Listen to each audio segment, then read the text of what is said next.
Hello friends, myself Harisankar Prasad Tonde and I am going to discuss about computer system architecture and myself Harisankar Prasad Tonde. I am assistant professor and head in the Department of Computer Science, University Teaching Department, Sant Gahira Guru University, Sarguja, Ambikapur. So students, we are going to discuss computer system architecture, and in this particular subject we are going to discuss unit number 3, that is CPU organization. And in this particular unit we are going to discuss 3 topics. It is block diagram of a computer system and microprocessors, control signals and interfacing devices. So let us start the particular topic. What is a microcomputer? Microcomputer is nothing but it's a normal computer which we are going to use, and within these microcomputers various types of peripheral devices are attached with one to another, and with this particular microcomputer we are going to discuss some definitions regarding this. So microcomputer is an electronic data processing device which accepts data and stores data input. It processes the data input and afterwards it generates the output in a required format. So students, this is the definition of a microcomputer system, and let's discuss regarding the various functionalities of a computer system. What are the various functions that is going to be performed by the microsystems? We are going to discuss this. So any digital computer carries out 5 types of various functions. First, it takes the data as input. Second, it stores the data instructions in its memory and uses them when required. Afterwards, it processes the data and converts it into useful informations. Afterwards, it generates the output, and at the last one controls all the above informations, and it will be stored permanently in the memory. So this is the various functionalities of a microcomputer systems. So students, this is the block diagram of a computer system. These are the various components which are being attached with one to another. This is the particular data which is going to be input with the help of some input devices like keyboard, mouse or scanner, whatever is the requirement, and this particular input is going to be stored in the memory unit, that is the secondary storage or primary storage, and with the help of this particular central processing unit the input data is going to be processed, and the particular after process the data is going to be sent to the secondary memory, and at the same time it will be displayed to the output device, that is monitor. So in this way the data is going to be flow, and the dotted lines tells us about the control flow of the data, and the permanent lines are generally for data flow. So this is the block diagram of a microcomputer system, students. Next topic is what is input unit.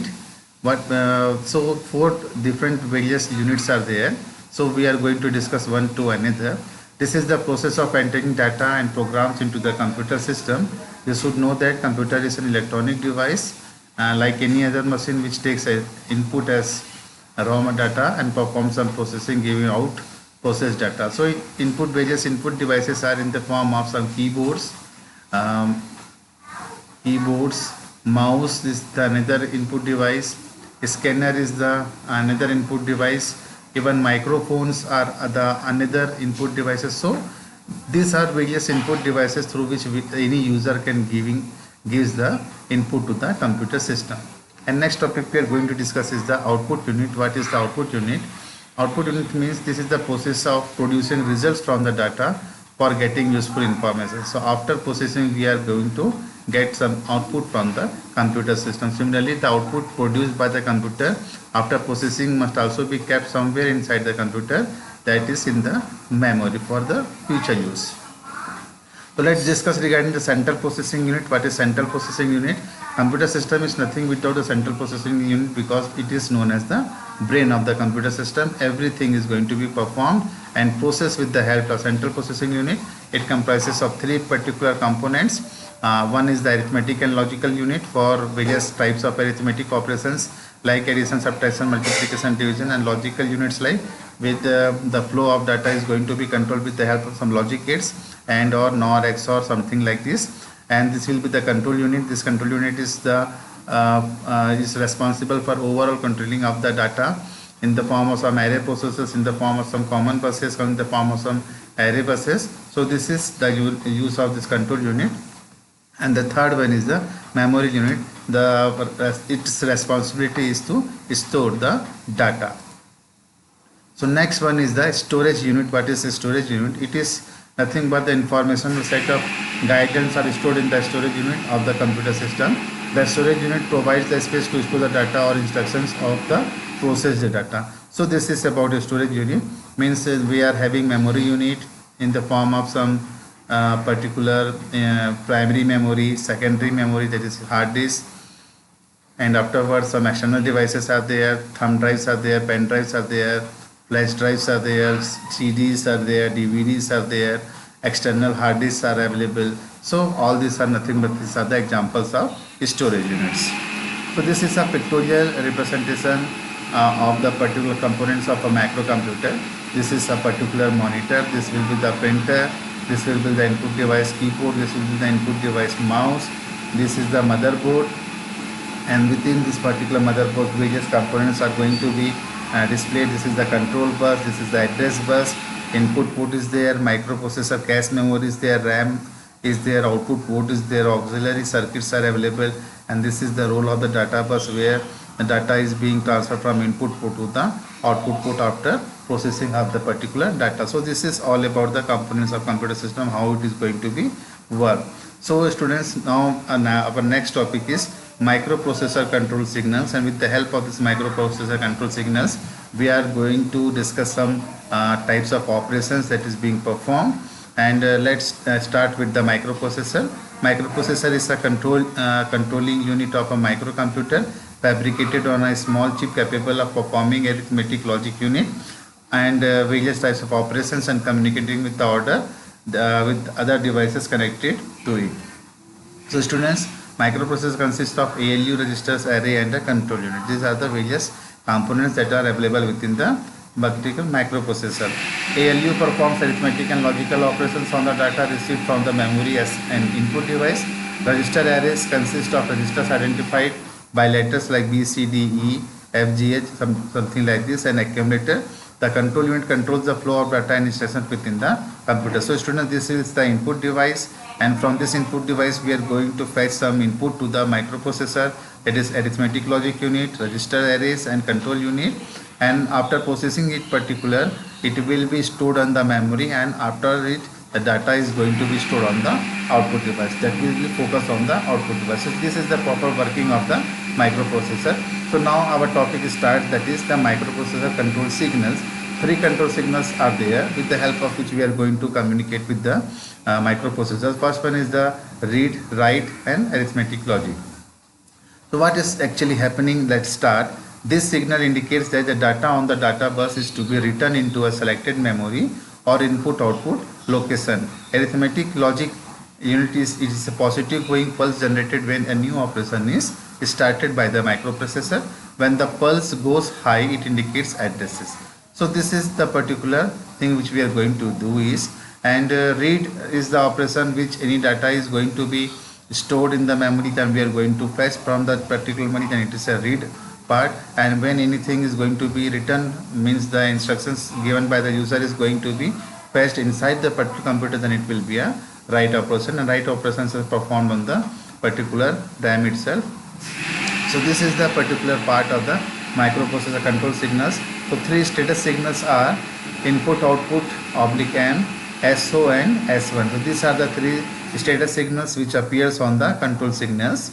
So input, output, M, what is this signal is used to differentiate between input, output, and memory operations. Means the major role is that it will differentiate the input, output, and the memory operations. That is, when it is high indicates input output operation, and when it is low then it indicates memory operation. So when the particular signal is high, it indicates we are going to perform some input output operations, and when it is low it indicates we are in the memory location, students. So this is the basic requirement. And S1 and SO are the nothing but these other signals. These signals are used to identify the type of current operation, which operation we are going to perform. Either we are going to perform input output operation, or either we are going to perform the particular memory operation. So this is the basic requirement of the microprocessor control signals. So next topic we are going to discuss, friends, is interfacing devices. What are the various interfacing devices? Suppose in microcomputers or in microcomputers, various types of devices are there, and like input devices are there, means in the form of some keyboard, mouse, some particular microphones are there, scanners are there. So these are some input devices, and output devices are in the form of monitor, printers, speakers. So these are the various types of output devices that we are going to discuss, and in this particular we are going to handle the microcontrollers part. So we are going to discuss interfacing the particular microcomputers with the help of this interfacing devices only. So let's start. Interfacing a microprocessor is to connect it with various peripherals to perform various operations to obtain a desired output. Memory interfacing is used when the microprocessor needs to access memory frequently for reading and writing data stored in the memory. So this is about the interfacing of a microprocessor. So students, it is very necessary that interfacing means we are going to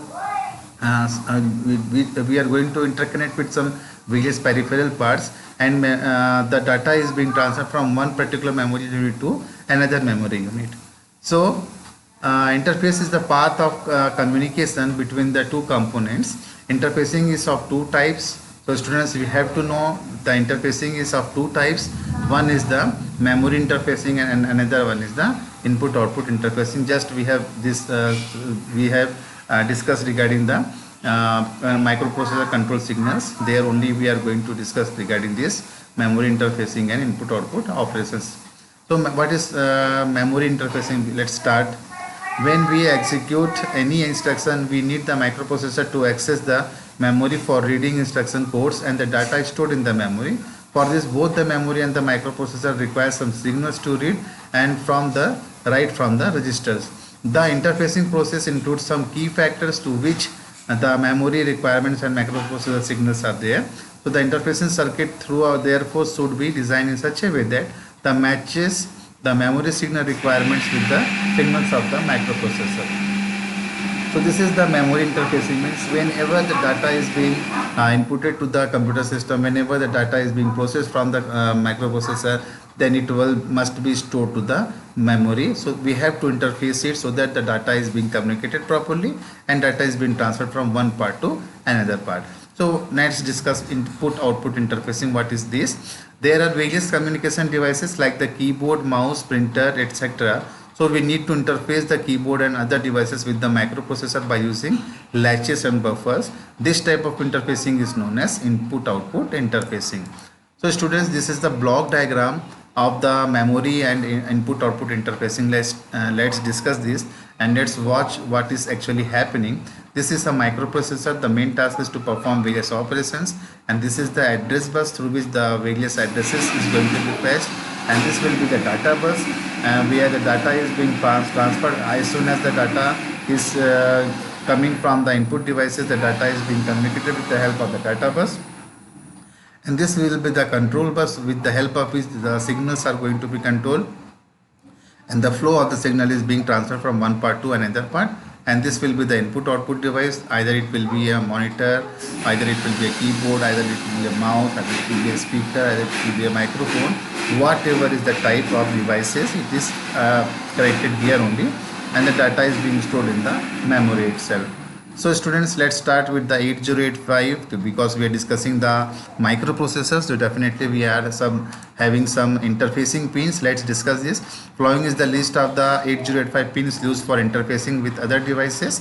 A15 to A8 higher address bus, AD7 to AD0 lower address of the data buses, ALE is there, RD is there, WR is there, and RD is there. These are the various types of interfacing pins with the help of which the data is being communicated within the microprocessor, and from this the data is being processed, and we are getting it from the output as an output device. So students, this is the main working principle how it is going to be performed So there are two ways of communication in which the microprocessor can connect with the outside world. So let us discuss with this particular interfaces. One is the serial communication interfaces and other one is the parallel communication interface. Students, you have to remember this. These are the communications, two ways of communication in which the microprocessor can connect with the outside world. So this is another thing. So serial communication interface is that in this type of communication, the interface gets a single byte of data from the microprocessor and sends it bit by bit to the other system serially and vice versa. So students, this is about serial communication interface, and next one is the parallel communication interface. What actually it is? In this type of communication, the interface gets a byte of data from the microprocessor and sends it bit by bit to the other system in simultaneous or parallel fashion and vice versa. So this is about the parallel communication interfaces. So students, thank you very much for watching my video, listening my video, and definitely I hope this video is very useful to you for the examination purposes, and it will be help you for discussing various types of communications regarding the microcomputers, regarding the various different types of signals available within the particular microprocessors. And definitely at the last we have discussed it as what are the various types of interfacing devices which we are going to use in the microcomputer and the microprocessor. So thank you so much, you students, and this is all from my side. Have a lovely day. Thank you so